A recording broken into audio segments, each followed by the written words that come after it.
आज Doubtnut app download करें।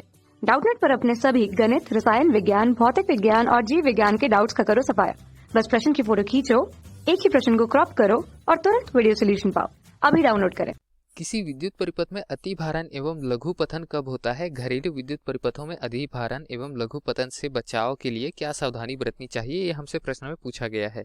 तो विद्युत परिपथ में अति भारण क्या होता है एवं लघु पतन क्या होता है, ये हम समझते हैं कब होता है। ठीक है, तो दोस्तों अगर घरेलू विद्युत परिपथ ले ले या कोई सा भी विद्युत परिपथ ले ले, उसमें क्या होता है, एक जीवंत तार होता है जिसको लाल रंग के आवरण से रखे होते हैं हम, और दूसरा क्या होता है, उदासीन तार होता है जो काले रंग के आवरण से रखा होता है। ठीक है, ये दोनों हम मान के चलते हैं किसी वैद्युत स्रोत से आया है जहां दूर दूर पर रखा हुआ है। या फिर ये हम क्या देखते हैं कि कोई भी अगर प्लग ले ले, जैसे सॉकेट ले ले, ये सॉकेट 3 पिन सॉकेट ले लेते हैं, यहाँ से कोई अगर प्लग लग गया, ठीक है, और प्लग से जो तार गए हैं वो एक ही तार के अंदर रहते हैं, 3 तार। ठीक है, एक ही तार के अंदर 3 तार कौन कौन से रहते हैं, एक होता है भूसंपर्कित, एक होता है उदासीन, एक होता है जीवंत। ठीक है, अंदर आप इसको काट के देखोगे तो अनुप्रस्थ में आपको क्या मिलेगा, यहाँ परिच्छेद में आपको क्या मिलेगा, 3 तार मिलेंगे। एक लाल रंग है, एक लाल रंग का रहेगा, एक रहेगा हरे रंग का और एक काले रंग का। तो ये जो लाल रंग का तार रहता है वो रहता है जीवंत तार, और काले रंग का तार रहता है ये रहता है उदासीन तार। ठीक है, तो किसी भी वैद्युत साधित्र में या फिर युक्ति पे ये दोनों अगर संलग्न हो गए तो यहाँ विभवांतर उत्पन्न होने की वजह से धारा प्रवाहित होती है। अगर ये दोनों वैद्युत साधित्र से होकर ना जुड़े और पहले ही जुड़ गए तो दोस्तों धारा जो है वो यही से ही आना जाना चालू कर देगी। ठीक है, तो यहाँ क्या मिल जाएगा, उसको लघु पथ मिल जाएगा। और हम क्या जानते हैं कि धारा सदैव लघु पथ से जाना पसंद करती है। अगर प्रतिरोध का मान हम न्यूनतम रख दे तो आगे धारा जाएगी ही नहीं, यहीं से लौट जाएगी धारा जो है वो। ठीक है, तो इस तरीके से इसको हम क्या कहते हैं, लघु पथन कहते हैं। ठीक, अब उसके बाद बताते हैं अति भारण क्या होता है। तो दोस्तों हमारे घर के जो वैद्युत परिपथ होते हैं उनमें जो तार रहते हैं उसका एक रेटिंग रहता है, उसका मतलब सीमा रहती है कि इतने धारा से अधिक नहीं चाहिए। ठीक है, जैसे कि हम ले ले यहाँ पर घरेलू परिपथ का एक चित्र बना देते हैं। ठीक, ये हो गया जीवंत तार, ये हो गया उदासीन तार, और इसको हम मैं जोड़ देता हूँ, किससे जोड़ूंगा, इसको एक वैद्युत स्रोत से जोड़ देता हूँ। ठीक है, तो वैद्युत स्रोत से आने वाले ये 2 तार है हमारे पास, ये वैद्युत स्रोत हो गया। तो इनमें हम संलग्न करते हैं यहाँ पर बहुत सारे साधित्र। जैसे यहाँ पर मैं पंखा संलग्न कर दिया। ठीक है, ये पंखा संलग्न हो गया। अब यहाँ पर संलग्न क्या कर देते हैं, एक टीवी संलग्न कर देते हैं। ठीक, ये टीवी संलग्न हो गया। अब उसके पश्चात यहाँ पर क्या संलग्न कर देंगे, एक और यहाँ पर हम संलग्न कर देते हैं एक बल्ब। ठीक, तो इस तरीके से हमने बहुत सारे जो वैद्युत स्रोत वैद्युत उपकरण है वो संलग्न कर दिए। ठीक है, और बहुत सारे संलग्न कर सकते हैं जैसे washing machine, fridge, AC, cooler, ये सारी चीजें। अब उसके पश्चात क्या होगा, प्रत्येक में धारा प्रवाहित होगी। ठीक, सभी को एक साथ चालू कर दिया जाए तो कुल प्रवाहित धारा जो है वो यहाँ कहीं पर हमको मिलेगी। ठीक है, अब कुल प्रवाहित धारा जिस तार से आ रही है उस तार के उच्चतम धारा जो प्रवाहित करने की सीमा है उससे अधिक हो जाए तो तार गर्म हो जाएगी और शायद यह गर्म होकर जल भी जाए।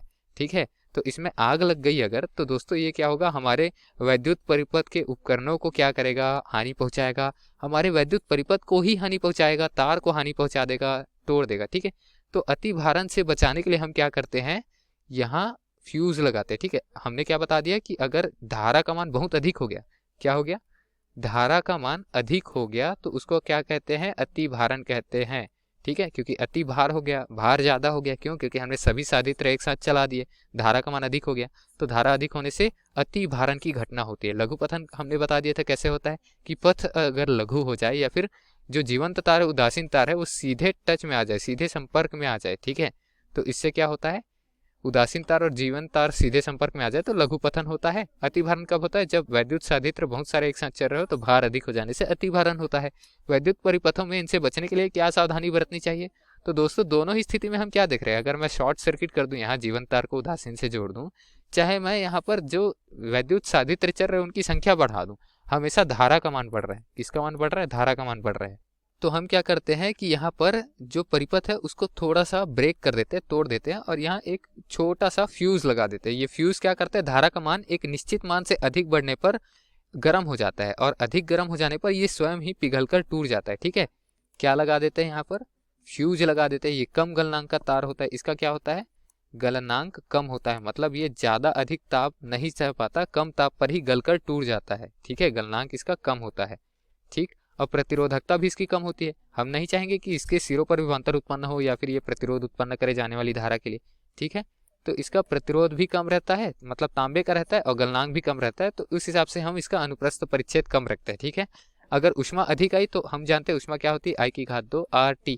तो यहाँ समय का मान और प्रतिरोध का मान हम ना बदले, या फिर प्रतिरोध का मान ना बदले, समय के सापेक्ष क्या होगा, धारा जैसे जैसे बढ़ेगी वैसे वैसे ऊष्मा बढ़ जाएगा। ठीक है, तो ऊष्मा बढ़ जाएगा तो ये क्या होगा, गलकर टूट जाएगा, जलकर टूट जाएगा। ठीक है, तो इस तरीके से फ्यूज लगाकर हम क्या करेंगे, फ्यूज गलकर अगर टूट गया तो ये परिपथ खुला हो जाएगा, परिपथ खुला हो गया तो अधिक धारा प्रवाहित नहीं होगी और हमारे साधित्र सुरक्षित रहेंगे। ठीक है, साधित्र भी सुरक्षित रहेंगे, अति भारण से भी बच जाएंगे, लघु पतन से भी बच जाएंगे। बाद में परिपथ को हम यहाँ सही करेंगे, बनाएंगे, फिर नया फ्यूज लगा देंगे। ठीक है, तो इस तरीके से हम बता सकते हैं कि अति भारण लघु पतन से बचने के लिए हम फ्यूज का उपयोग करते हैं। धन्यवाद। कक्षा 6वीं से 12वीं से लेकर नीट, IIT, JEE वो एडवांस के लेवल तक 1 करोड़ से ज्यादा छात्रों का भरोसा। आज ही डाउनलोड करें डाउटनेट ऐप या व्हाट्सएप करें अपने सारे डाउट्स 8400 400 400 पर।